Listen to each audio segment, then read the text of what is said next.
Hello YouTube, StuckInAPool here, and today I've got some more Fire Emblem Heroes stuff for you. Today we're going to talk about some more heroes that I find to be underrated. These heroes are typically not seen as very strong in the meta, and sit on the lower half of the tier lists. However, I firmly believe that just about any character can be made valuable with enough time and resources. Maybe you got some of these units as pity breakers, or you could use them to fill out arena assault teams, or maybe you just have a strong attachment to their character. Either way, I want to show you that each can be useful, even if just to counter a specific type of unit. Of course, not everyone has whale resources, so I'm gonna be doing a couple builds that are a bit more thrifty, and a couple that just throw care to the wind and use any skill regardless of cost.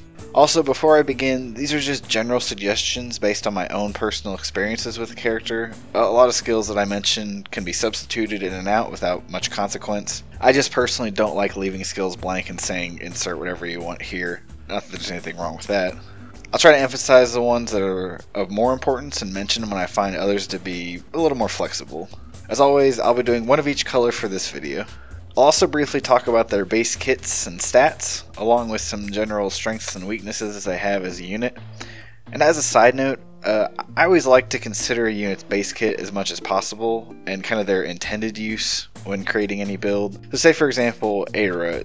She pretty much comes with an all-out offensive player phase set between Swift Sparrow and Desperation. However, I always see tons of Slaying Edge just in counter Airas, which I just personally find strange no matter how effective that set may be. So my personal Aira, I kept her as is all-out player phase. I find it weird to totally twist a character's kind of intended usage. I try to keep them as much to the way they're supposed to be as possible. But anyway, rant aside, let's talk about our units.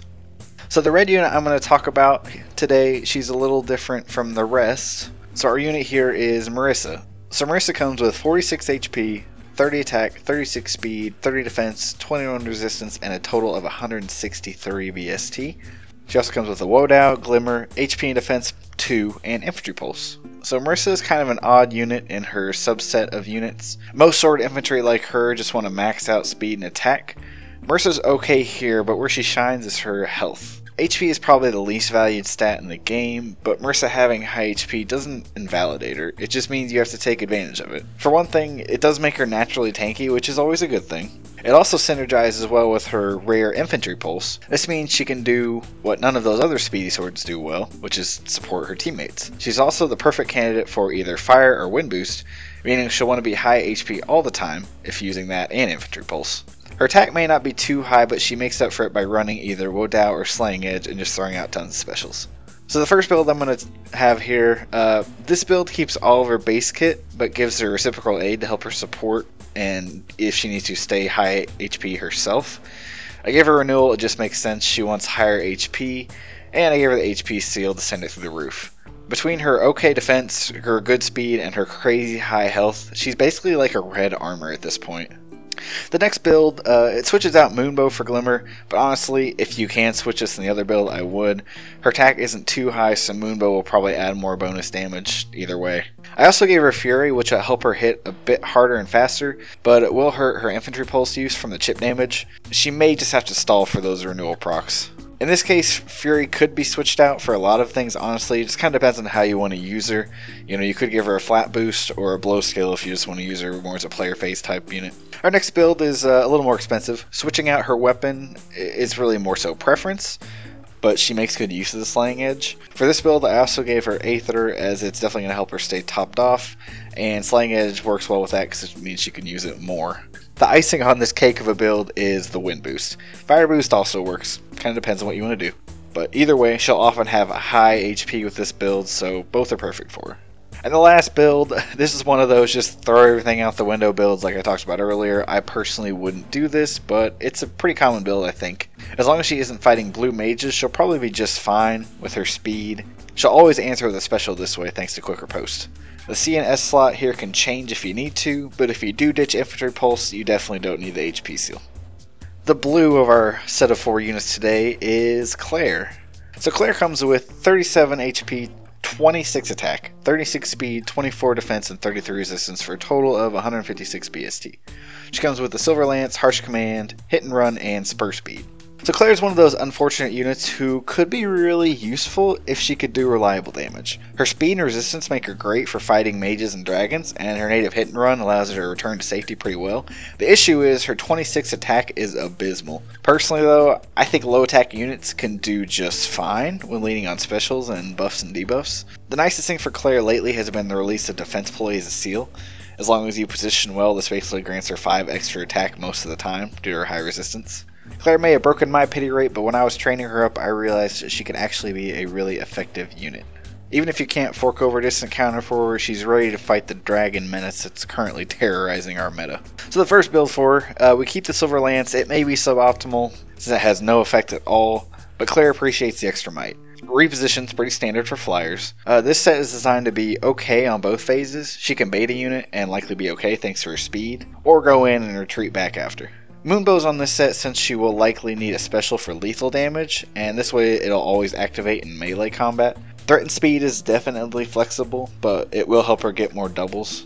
Our next set, we switch out Silver Lance for Slang Lance. This build leans much more on her special, which is evident from use of Slang Lance. Iceberg is going to get hit pretty hard, and it will always activate in melee combat. This build is definitely more player phase oriented with Darting Blow, but it can work fine with Fury as well. And I gave her Speed Ploy. It beats Threat and Speed, but if you don't have Speed Ploy, Threat and Speed is a-okay too. Speed Ploy just works a little better on player phase oriented units, but really either can work. The next set is a little more expensive. It's another dual phase set. So the pricey thing here is obviously distant counter. She also has rally speed and defense, just it will help her team. You know, she doesn't need the defense in it, but mostly it's for arena score. It'll help her score a lot. This set's kind of a jack of all trades. She can handle mages, but she might not KO them if they're fast enough and she can't double them. But she can also handle those pesky speedy swords I talked about. They might double and kill her because her defense is pretty low. This way she'll at least survive. And our last set is one that I would like to go with if I could. It's like the last one, but in this case she only wants to fight magic units. Berkut's Lance will put her enemy phase resistance at 44, and Guard will prevent her from getting hit with those really hard Ignis Glacies procs that could surprise you and spell disaster. Our green unit of the set, another common pity breaker, and he's one that got me, Merric. Merric comes with 43 HP, 26 attack, 32 speed, 28 defense, and 19 resistance. He comes with Excalibur, Growing Wind, HP plus 5, and Spur resistance. So like Claire, his attack is bad. Overall, his stats are fairly similar to Bowie's, but Merric is lucky to have his unique tome. I actually haven't and probably won't upgrade my Merric's Excalibur because I just like having the effective damage. Merric has a unique role of wanting to fight flyers, which is uncommon for a mage. The issue is most of them have high resistance. So with his high defense and his okay speed, he doesn't mind taking hits from them, but he's going to need help to do a lot of damage to them. Basically all my builds are centered around him fighting flyers and low resistance lances. So our first set, like I said, I would want to keep Excalibur. Reposition is flexible. I have Bonfire on here because for this one he's plus defense, but for this build, if you could, I think having plus speed or plus attack are probably more valuable. So the special could be changed out, if you need to, depending on his stats. Really the big combo here is Death Blow and Lance Breaker. So the effective damage will get a big boost from Death Blow, and the Breaker will mean he can double all those pesky flying lances that tend to be high resistance and put them down. And then the C slot is flexible here too. Our next set, should you decide to upgrade his tome, a good budget set might look a bit like this. He has the natural defense to tank a bow user, so baiting bows would be pretty easy for him. That, along with distant defense, means he'll barely get scratched. The low cooldown of Moonbow will mean his tome is dishing out more bonus damage with more specials. And Fury is flexible, but I would go with something enemy phase oriented since he's going to be wanting to bait ranged attacks most of the time. Our next set, this is where things get a bit more expensive. Close counter means he can tank flyers and then immediately put them down.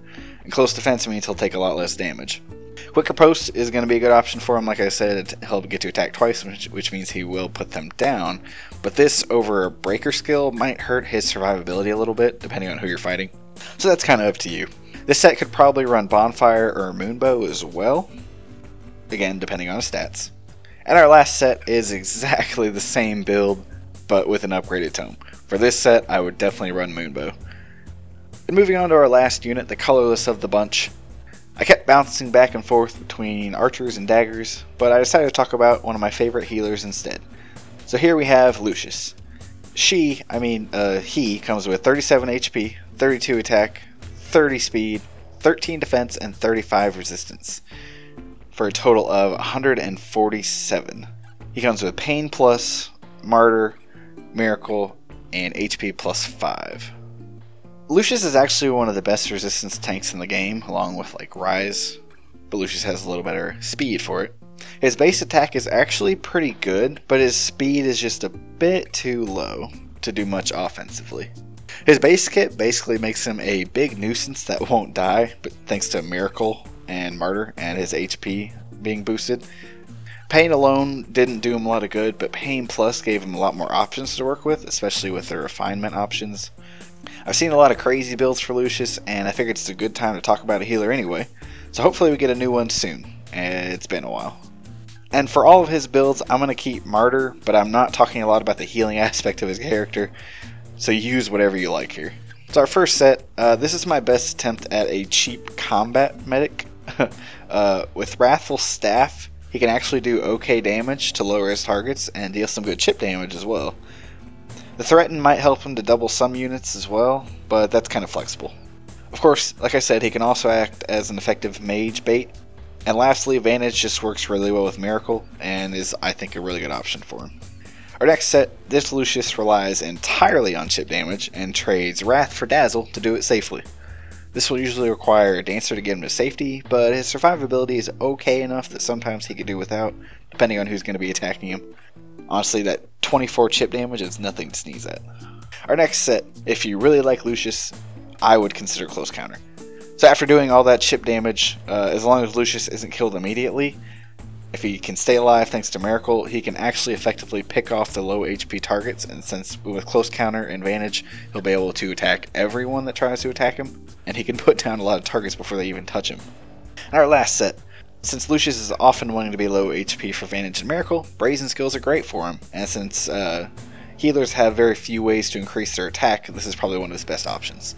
This set will allow him to be at 49 and 37 offensive spread when his HP is below 80%, which is pretty easy to do, and this basically makes him more of a colorless mage than anything. And for a build like this, if you wanted to get rid of all the chip damage, you could switch out Pain for something else, like Gravity or Slow or something for a little more utility. And then you could ditch the Savage Blows if you are gonna, put that idea away. So that'll do it for this video. If I talked about a unit you like, great. If I didn't, and you want to see them discussed, leave a comment and a little case for why you think they're underrated. So anyway, thank you all for watching. I hope you enjoyed and maybe learned a little something, but mostly I hope I'll see you guys in the next video. Bye guys.